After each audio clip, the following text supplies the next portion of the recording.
Welcome back to IGN's E3 live show, streaming at you live on e3.ign.com. We started strong with Mass Effect 3, so let's keep the steam going with Battlefield 3. This ain't no bad company, so let's see what the guys at DICE have been cooking up. Thanks, Naomi.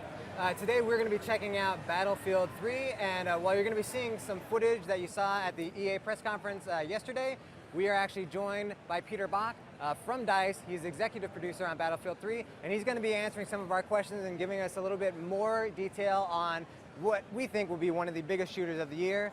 So Peter, what can you tell us that maybe we couldn't have picked up just watching the demo during the E3 EA show? I think the demo gave a good picture of what we're trying to create.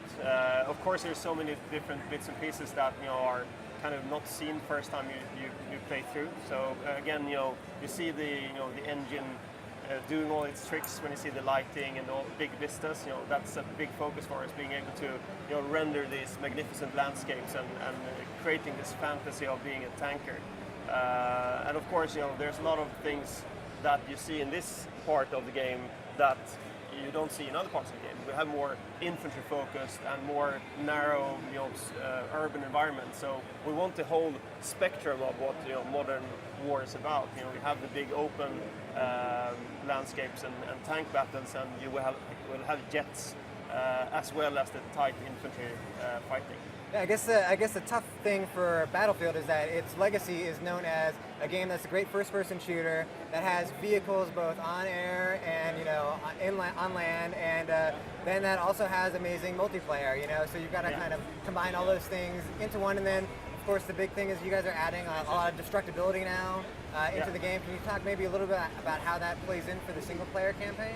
I think destructibility was something we added in the Bad Company series. We tried out as an experiment, trying to envision what we thought all the first-person shooter would have, in 5 years. And of course, there's a lot of challenges with it because it changes the way you actually play the game. So you don't have these static environments anymore, and that of course gives you challenges when it comes to design.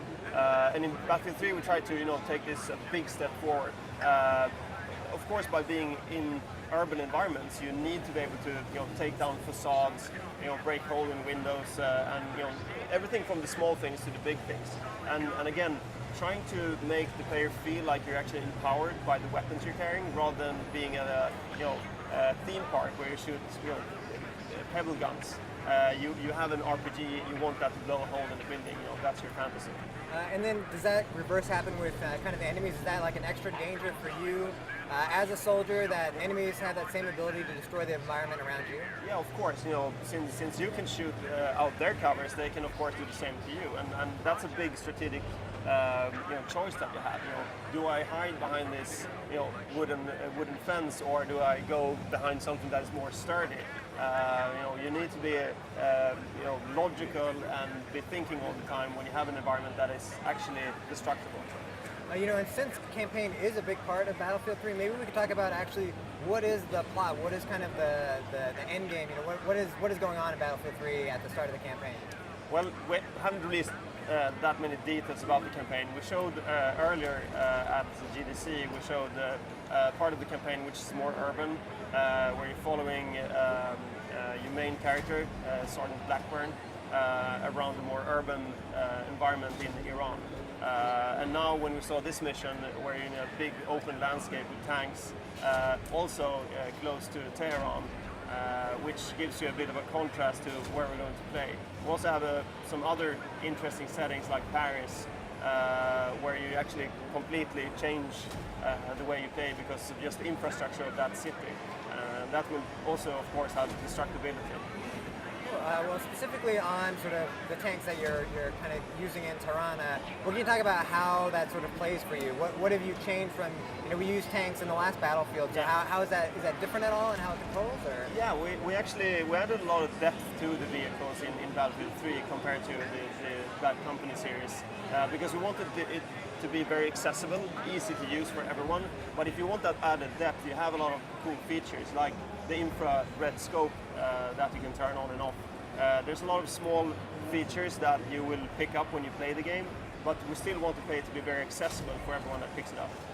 And tanks are going to be available also in the multiplayer, I'd assume? Absolutely. We don't want to make a different game for single player and multiplayer. We want it to be a different experience, but all the vehicles and all the weapons work the same. You should be able to control things in the same way you did in multiplayer when you go on to playing the single player campaign, and of course vice versa. We want people to be able to use the single player campaign as a tutorial for going online. And I know, obviously you see this demo, I think the first thing people say is, wow, this is one beautiful, gorgeous game. How long have you guys actually been working on Battlefield 3? Like, how did you make a game that just looks this pretty? Well, one big thing, the important thing is that this is a sequel to Battlefield 2 that was released in 2006. So it's been a long time since we've been kind of massaging the design for a long, long time. The problem that occurred was that we actually designed a game that we couldn't build because we didn't have the technology. So we had to build a completely new engine that we call the Frostbite 2 engine.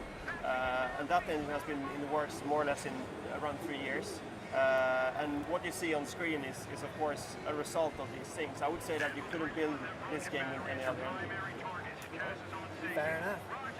Is there anything else that you can tell us about how the single player and the multiplayer might connect, other than obviously playing maps that are similar to levels you play, but are there any sort of level progression or unlock system that kind of connect between beating the single player game and kind of getting into the multiplayer?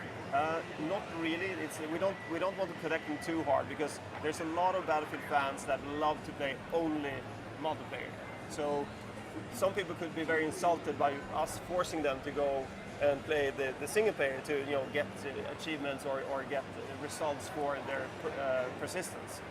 So we try to separate them in a very delicate way, but still keeping the same feeling and the same control settings for everything.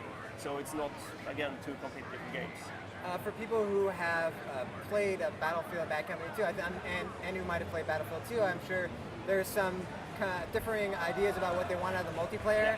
How do you kind of decide which way to lean towards and find that balance that kind of please both people? I think that's our hardest challenge, to find the perfect middle ground between these two games. Battlefield 2 was a great game. It had a lot of depth and a lot of authenticity when it came to a lot of features. Bad Company, you could argue, is a more easy to a more accessible game, which then some people see as the same as being stupid. That's not true, because we know how to build Battlefield games, and a lot of the features that are now built into the Bad Company 2 game is now being evolved into what we think is the next natural step from Battlefield 2. And of course we take a lot of features directly from Battlefield 2 that wasn't even in the Bad Company series. Well, I for one can't wait to get my hands on it. When will people be able to buy Battlefield 3? We will be releasing the game on the 25th of October, so you'll buy it on all platforms at that time. Great, thank you so much. So we've been talking about Battlefield 3, the sequel to Battlefield 2. I'm going to go ahead and kick it on back to Naomi.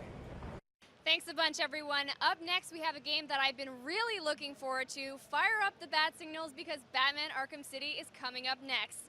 And if you're a big Batman fan like me, follow at IGN on Twitter and let us know. Just use the hashtag E3. Oh, Batman.